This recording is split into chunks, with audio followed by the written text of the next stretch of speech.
Assalamualaikum and greetings to Madam Fazlita. We are still Foundation and my name is Shafiq Najmi bin Sujani, metric number BK2311013A. Today we will be presenting our group project assignment on the course Mechanical Design KM30903 titled Belt Conveyor System. Moving on into the introduction and context, conveyor belt systems are fundamental components in most modern factories as they are utilized for efficient and continuous transport of items from one place to another with guaranteed safety. So basically, the primary objective of a conveyor belt system is to automate material handling in factories, which in turn will minimize the need for manual labor. So these systems are essential in maintaining a steady workflow alongside ensuring reliable transport of materials across different distances and operational environments. This assignment tasks us to design a conveyor belt system which spans over 10 meters while maintaining a 90% mechanical efficiency while utilizing several mechanical engineering components such as gears, shafts, bearings, brakes, and fasteners. So our conveyor system consists of a power source, transmission line, and an integrated load carrying mechanism, which will provide a steady transportation of trays over a distance of 10 meters. Onto the power and transmission, the system will utilize a motor as the primary power source to drive the conveyor belt. With a motor speed of 870 RPM, the power is transmitted through a set of gear trains consisting of 4 gears. The gear train acts as the transmission line, which will also be classified as a speed reduction unit. With that, the power and transmission components will provide necessary torque required for the driving drum. And onto the conveyor belt and support, a steel plate is installed underneath the top side of the conveyor, which will support the 3 kilogram trays and prevent the belt from sagging under the weight of the trays. This will reduce the vertical displacement and ensure a flat profile for the trays during transportation. Additionally, the trays will be placed at a maximum spacing of 0.5 meters on the conveyor belt. And last but not least, the control and safety. A brake system will be integrated into the design of the conveyor belt system to ensure operational control and safety. This brake system will be installed on the drum, and the function of the brake system is to allow the operators to decelerate or stop the conveyor system effectively, which is crucial in case of machine malfunctions. Furthermore, the assembly of the conveyor belt is designed to have a 90% mechanical efficiency. Assalamualaikum and a very good morning to everyone. So my name is Muhammad Azam bin Mubin. Number metric is BK2311001 and 57. So we are moving on to the next subtopic of our presentation, which is for the system configuration and load analysis. So today I will be presenting the design calculation for our horizontal conveyor system. So to start, let's take a look for the design assumption. So we are operating under a steady state condition where the startup acceleration and inertia are neglected. To ensure a realistic model, we also have factor in a kinetic friction coefficient, which is 0.05 between the trays and the belt. So we are also assuming that the belt mass and air resistance are negligible, and lastly, that the tray remains securely on the belt without slipping. So if we see the free body diagram between the belt and trays, we see the force at play for a tray moving horizontally. The normal force is equal to the weight force, and the driving force must overcome the friction force to maintain the constant velocity. So based on the 10-meter belt with 0.5 maximum spacing, we have a total of 20 trays can be included. So with each tray can weighing about 3 kg, and our total mass is equal to 60 kg. So this results in a weight and normal force of 588.6 newtons. Consequently, the driving force required to overcome friction is calculated at 29.43 newtons. Now, we're moving on to the how that force translated into mechanical power and the overall efficiency of our system. So, for the power transmission and system efficiency at the conveyor drum, we are require a torque of 3.68 Newton meter. So, given our target is belt speed is 0.7 meter per second, so the drum must rotate approximately at 53.5 revolution per minute. So this will result in a mechanical power output at the drum of 20.6 watt. Next, to achieve this from our motor, which operates at 870 RPM, we require a gear ratio of 16.26. So this step down the speed while increasing the torque. So when we calculate the power input from the motor, we find it to be 20.96 watt. So after we calculate, the total efficiency alone is quite high at 98.28%. However, To find the true value of the total system efficiency, we must account for every loss in the chain. So by compounding the efficiency of the gear meshes, bearings, and the drum itself, the transmission and the motor internal efficiency, we arrive at the total system efficiency of 0.78, which is equal to 78%.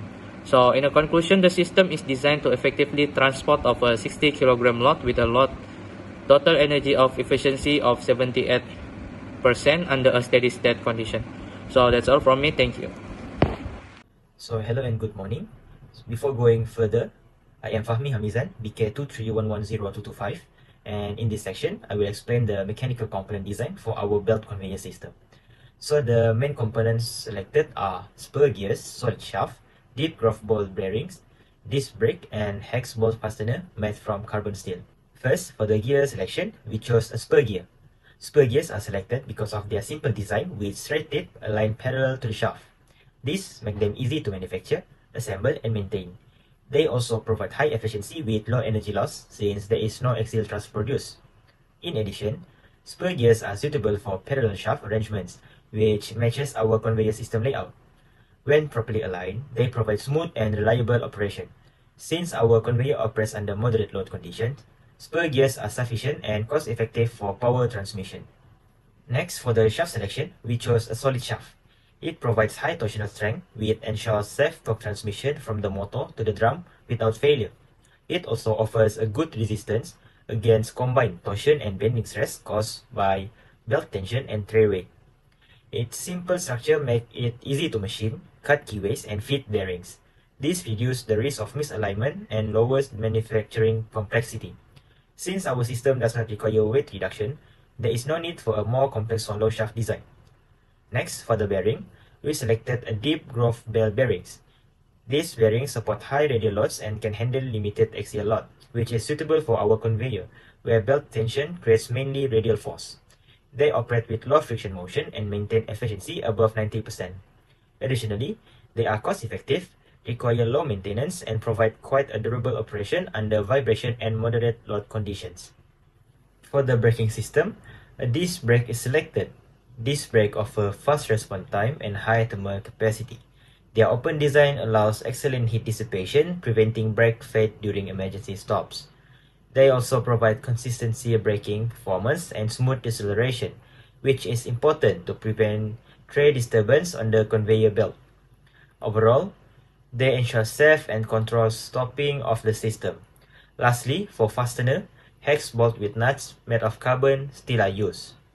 They provide high tensile strength and strong clamping force, which is suitable for dynamic and vibration loads. They are detachable, making maintenance and inspection easier. Hex bolts are widely available, cost-effective, corrosion-resistant, and help maintain proper alignment of shaft and bearings. In conclusion, all selected components are suitable for the operating condition of our conveyor system, ensuring efficiency, reliability, safety, and cost-effectiveness. Greetings to Madam Fazlita. My name is Sean Javier, and as for my part of this project, I am in charge of creating a 3D model of our design. So, as you can see on the screen, we utilize a two-stage compound gear train with a Z-shaped layout. So this works by the power from the motor will enter at the 20-tooth gear C, and then it will transfer to the 80-tooth gear E, and it will travel down the shaft, and finally will output at the conveyor drum via gear H. And also by using the tools provided in the CAD software, I applied rigid fastening constraint to lock the gears to their respective shaft so that they can rotate as a single solid unit. And I also provided the exploded view of this design. So this exploded view will clearly illustrate the component assemblies. For example, the hex nuts and the flat washers. It is used at the end of the shaft to actually secure the gears. And also, this exploded view can verify that none of the parts will crash into each other during assemblies. And finally, I added the blueprints for the drawing template and the bills of materials.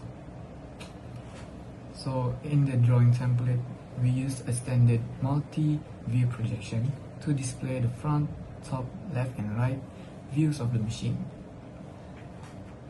And as for the bills of materials, it shows that how many parts that we use to create this design of the conveyor belt system.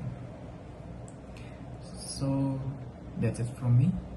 I will pass this presentation to the next presenter. Moving on to the discussion, for design optimization, we achieve a 16.26 gear ratio to reduce 870 RPM motor input to a functional 52.3 RPM ROM speed. This maintained a consistent belt speed of 0.7 meter per second for optimized tray transport. Next, for the performance, we calculated efficiency of 78% due to cumulative losses identified in multi-stage transmission and bearings.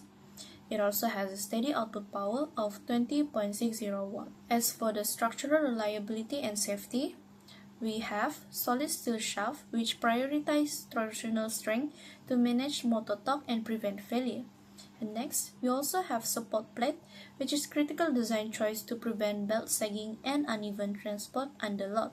The third one is disc brake system, which has a faster heat dissipation compared to drum brake as it prevents brake fade. And lastly, we have hex bolt fastener, which facilitate easy disassembly for regular inspection, ensuring the system remain in peak condition and preventing mechanical wear. In conclusion, for our system performance, we successfully engineered a reliable automated solution for transporting lightweight trays over a 10-meter distance. For speed optimization, we utilized a 4-gear transmission to reduce motor speed from 870 RPM to 52.3 RPM, which maintaining a steady belt speed of 0.7 meter per second. And our operational efficiency has achieved 78% mechanical efficiency. And as for stability and strength, we have an integration of supporting steel plate and robust component including spurs gear, solid shaft, and deep groove ball bearing to ensure long-term stability. And lastly, for safety and maintenance, we include a disc brake for safety and hex bolt nut for an optimized maintainable assembly. That is all from our group. Thank you.